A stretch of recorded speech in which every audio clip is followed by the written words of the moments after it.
नमस्कार, श्रीद्वीप न्यूज देख रहे हो, मैं आपके साथ प्रिया। 3 साल के बाद अब जाकर के रामविलास पासवान के बेटे चिराग पासवान ने अपनी पार्टी कार्यालय में एक बार फिर गृह प्रवेश किया है।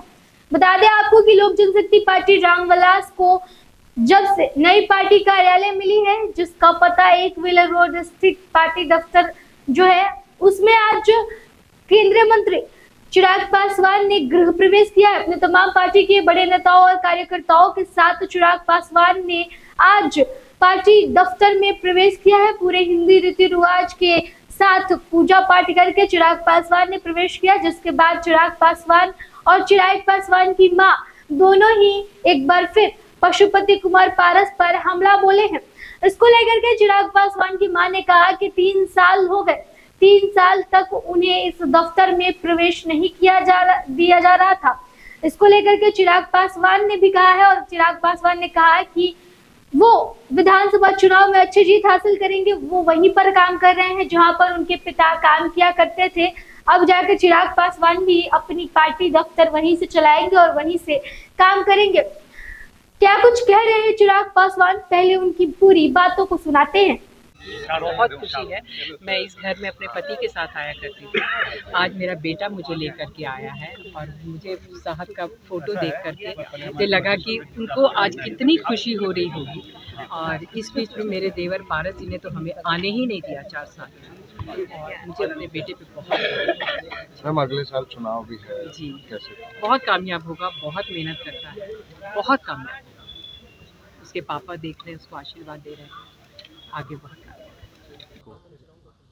हम लोगों से छीना गया, हम लोगों से लिया गया। बहरहाल सरकारी व्यवस्था है ये, इस पे किसी का अधिकार नहीं है।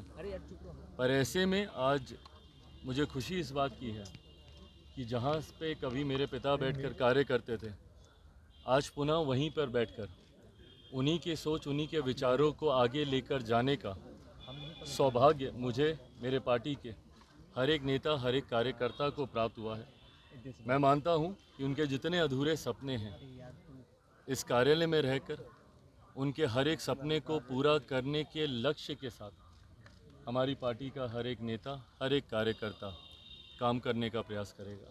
आने वाले समय में विधानसभा का चुनाव भी है, तो उसको लेकर भी कैसे तैयारी? देखिए बिल्कुल, और विधानसभा के चुनाव के मद्देनज़र ही हम लोगों को ज़रूरत थी एक व्यवस्था की। पार्टी के 5-5 सांसद हैं, झारखंड में भी पार्टी को जीत हासिल हुई, वहाँ पर भी एक सीट पर हम लोग चुनाव लड़ रहे थे। 100% स्ट्राइक रेट हम लोग का झारखंड में भी रहा है। ऐसे में विधानसभा में भी लोक जनशक्ति पार्टी रामविलास का प्रदर्शन उतना ही खूबसूरत रहे, उतना ही मजबूत रहे। इसके लिए ज़रूरत थी एक विधिवत व्यवस्था के साथ हम सब कार्य कर सकें। आप सब जानते थे कि अभी तक मेरे निजी आवास पर ही हम लोगों ने कार्यालय की व्यवस्था बनाई हुई थी। पर आज मैं मानता हूं कि जब ये कार्यालय हम लोग को मिला है, पार्टी के तमाम हमारे साथी भी इसको लेके काफ़ी उत्साहित हैं। लक्ष्य अब 2025 का ही है। 2025 में एनडीए गठबंधन की मजबूत जीत हो, बड़े लक्ष्य की ओर हम लोग अग्रसर होने का लक्ष्य हम लोगों ने रखा है। 225 से ज़्यादा सीटें जीतकर इस बार एनडीए बिहार में सरकार बनाए, इस लक्ष्य के साथ आगे बढ़ने का हम लोग काम कर रहे हैं। मुझे लगता है उसमें ये कार्यालय हम लोग के लिए हमेशा से शुभ रहा है। पापा का आशीर्वाद इस कार्यालय पर है।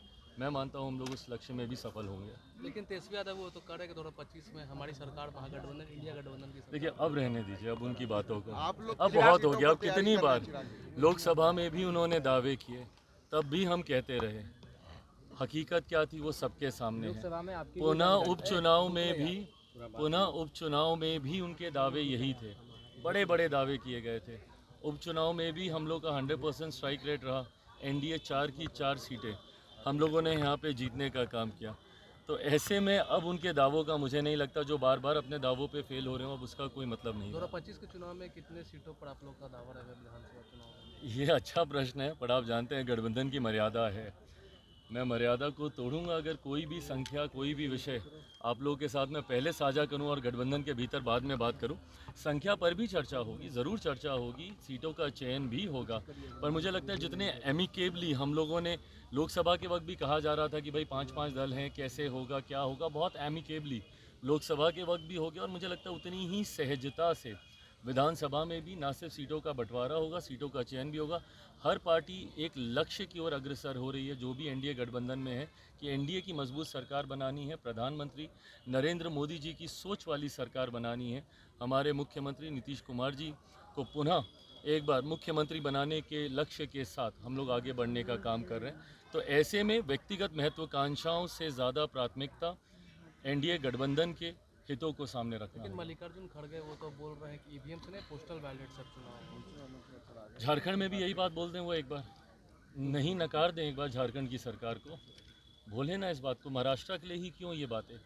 ये जो सिलेक्टिव क्रिटिसिज्म है ना, जहाँ पे आपकी सरकार बनती है वहाँ पर सब ठीक है, और जहाँ आपकी सरकार नहीं बनती है वहाँ पर आपको ईवीएम में कमी दिखने लगती है, वहाँ पर आपको चुनाव आयोग में आपको खामी दिखने लगती है।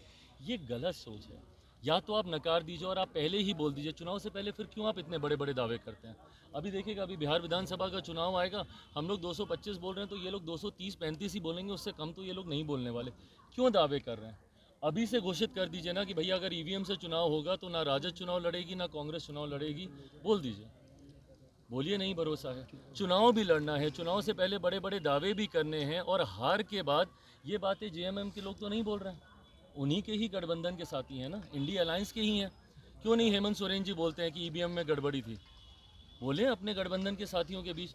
कांग्रेस वहाँ पे तो मिलकर सरकार बनाएगी, राजद वहाँ पे मिलकर सरकार बनाएगी, पर यहाँ पर जहाँ पर हार होगी तो वहाँ पे ईवीएम पे ठीकरा फूटेगा। ये सोच ही गलत। चिराग जी, आपके गठबंधन के नेता चेतन आनंद ने कहा है कि हम मुर्दे कौम के लोग नहीं है, हम जिंदा कौम के लोग हैं, लीडर बप्ती से नहीं डरने वाले। चिराग को जो कहना है आपने इस प्रश्न की शुरुआत जिस वाक्य से की, मैं बस उस वाक्य को स्पष्ट करना चाहता हूँ। वो गठबंधन के नेता हैं हमारे, कि मुझे नहीं पता, मैं सिर्फ जानना चाहता हूँ कि राजद से चुनाव लड़े थे तो क्या वो विधिवत तरीके से गठबंधन के साथी हैं, नहीं है, ये मुझे अभी तक पता नहीं है।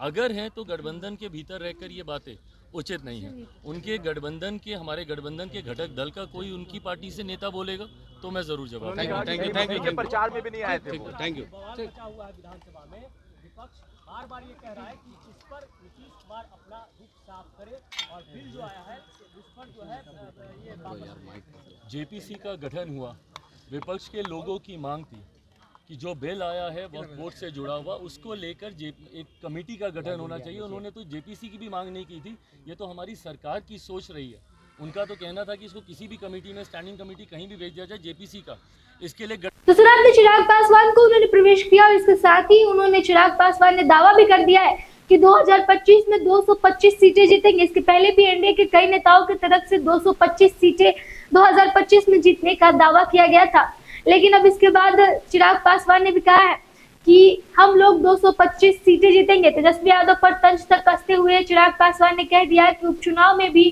तेजस्वी यादव, उनकी पार्टी और बाकी लोग कह रहे थे कि वो लोग उपचुनाव में भी जीतेंगे, लेकिन क्या हुआ वो सब लोग जानते हैं।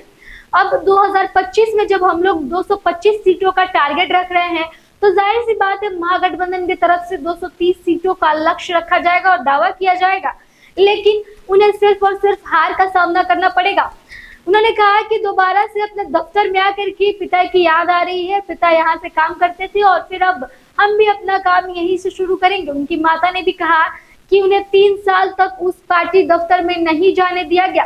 पशुपति कुमार पारस पर बड़ा आरोप चिराग पासवान और उनकी मां की तरफ से लगाया गया और कहा गया कि बीते 3 सालों में उन्हें अंदर आने तक की इजाजत नहीं दी गई, उन्हें घुसने तक नहीं दिया गया पार्टी दफ्तर में। अब वही दफ्तर चिराग पासवान चलाएंगे और चिराग पासवान वहां से अपनी पार्टी कार्यालय को एक बार फिर एक नया मोड़ देंगे।